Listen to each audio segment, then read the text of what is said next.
Olá, nono ano. Hoje eu trago para vocês mais uma aula de redação, tá?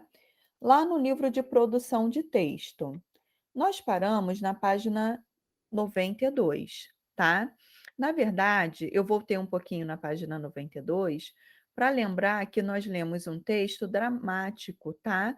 Do Alto da Compadecida, que é uma obra do Ariano Suassuna, tá? Então, aqui, ó, é uma peça que foi encenada lá pela primeira vez em 1956 e conquistou o público, né? Foi um grande sucesso. A gente viu que essa história conta a história, né, de uma pequena cidade, se passa numa pequena cidade do interior do Nordeste, tá? E fala um pouco da vida do Chicó, um jovem que adora contar mentiras, e do seu amigo, o João Grilo, tá? Que vive metido em confusões. Então a gente viu que é assim, ó. Esse aqui é o Ariano, né? Suassuna. Essa obra ela é muito conhecida, inclusive virou filme, tá? E ela trabalha justamente com essa questão, com essa cultura, né? Valoriza a cultura do povo nordestino, das suas lutas, das suas contradições, tá? Então vamos lá. De acordo com o trecho lido, João Grilo armou um plano para tirar proveito do luto da mulher do padeiro. Que plano foi esse, né? O que motivou João Grilo a agir dessa forma? Identifique no texto dois trechos que comprovem a sua resposta. Então eu tenho aqui, ó, no primeiro momento, ele relata que essa mulher ela é ambiciosa e ela tem uma fraqueza por dinheiro, além de gostar dos animais. Então, eu tenho um trecho aqui. Eu não lhe disse que a fraqueza da mulher do patrão era bicho e dinheiro? Então, é só eu colocar esse trecho entre aspas, tá? Cite alguns argumentos usados por João Grilo para convencer a mulher a negociar com ele. Primeiro ele diz que era um gato diferente, tá? Depois ele fala, em vez de dar despesa, ele dava lucro.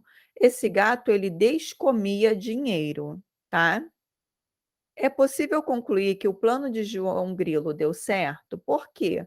Sim, porque ele consegue vender esse gato, tá?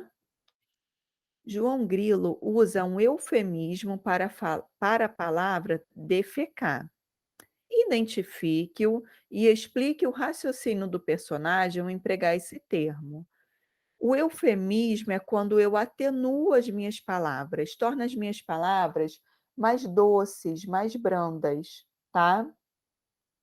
Então, ele usa o termo, em vez de defecar, né, ele defeca dinheiro, ele fala que ele descome o dinheiro, tá?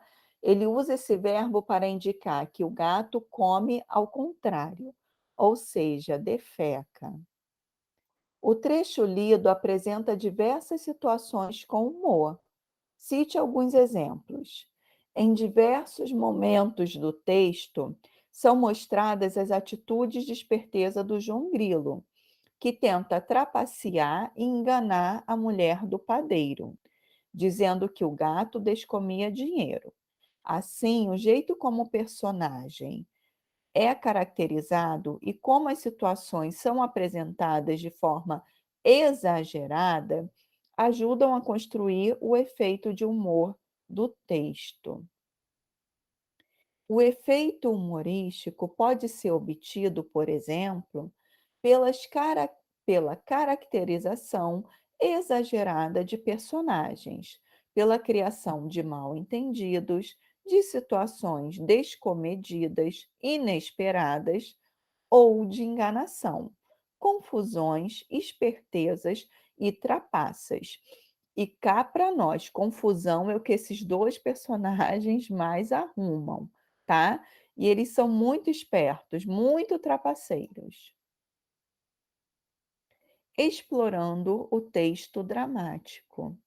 Qual é a função de um texto dramático? Orientar a encenação de uma peça de teatro. Então, o que a gente viu ali é um texto de uma peça de teatro que será encenada, tá? Ao ser encenado, quem é o interlocutor de um texto dramático? É o público que vai assistir a essa peça, né? Eu posso usar o termo público ou plateia, tá? Nos contos apresentados na unidade 1, a história é apresentada pelo narrador. E no texto dramático, de que forma o enredo é construído? A gente vê que não é mais o narrador que conta a história. Essa história é contada por meio de diálogo, tá? Ou seja, pelos atores, né? Pelos turnos de falas dos personagens, pela divisão dessas falas desses personagens e das rubricas que orientam as ações, tá?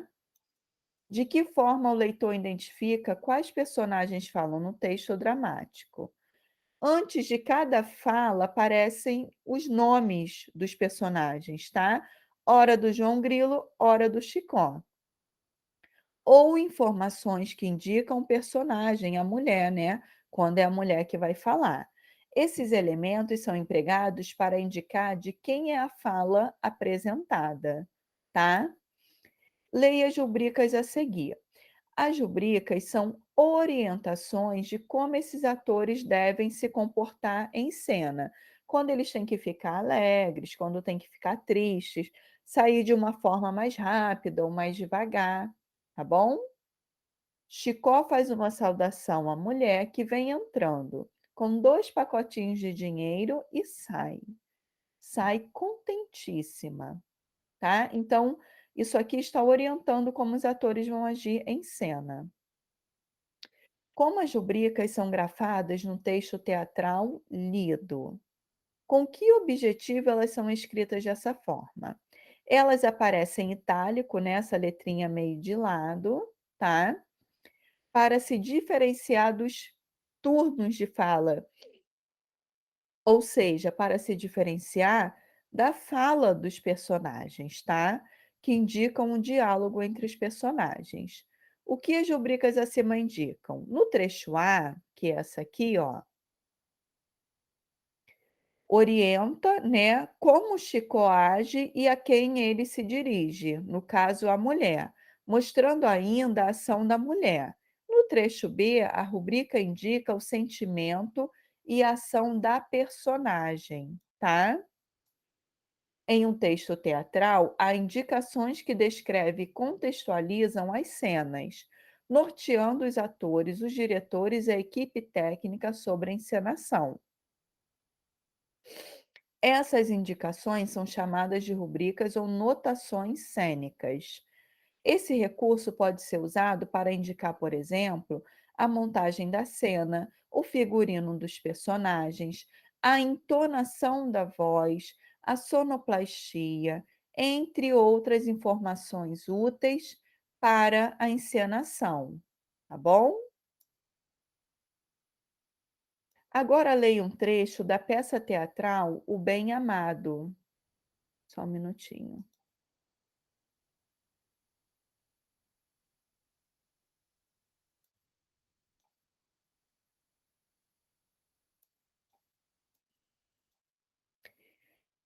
Essa essa esse texto virou até uma novela, né, do escritor Dias Gomes. A peça conta a história de Odorico Paraguaçu, um político demagogo e corrupto, prefeito da cidade de Sucupira. Odorico entra suando por todos os poros. Não é propriamente um belo homem, mas não se pode negar certo magnetismo pessoal. Demagogo, bem-falante, teatral, no mau sentido, sua palavra prende, sua figura impressiona e convence. Veste um terno branco, chapéu Panamá. Odorico. Ah, lá estão. Ainda cheguei a tempo. Bom dia, Coronel Odorico. Bom dia, minha gente. Ao verem Odorico, Mestre Ambrósio e Zelão deixam o balcão moleza para de tocar. Bom dia, Coronel. Fizemos uma parada rápida molhar a goela. Vamos ter que gramar 3 léguas, perdão. 3 léguas. Para se enterrar um defunto é preciso andar 3 léguas. Um vexame. Vexame para o defunto, ter que viajar tanto depois de morto. E uma humilhação para a cidade, uma humilhação para todos nós, que aqui nascemos e que aqui não podemos ser enterrados. Muito bem dito.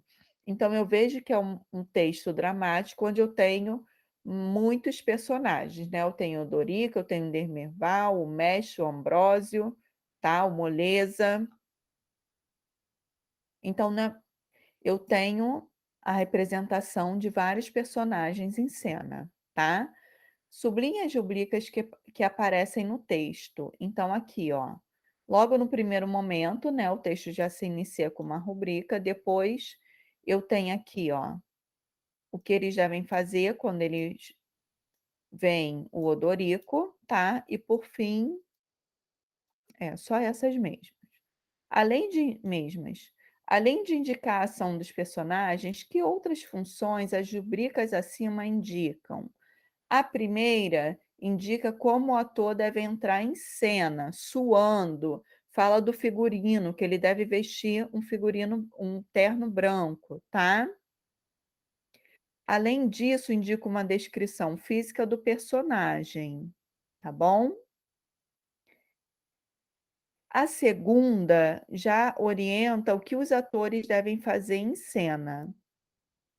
Identifique no trecho exemplos de marcas de oralidade e explique o efeito que elas garantem na fala dos personagens. Ou seja, eu peguei essa linguagem, né, falada, oral, e coloquei no texto para indicar o quê?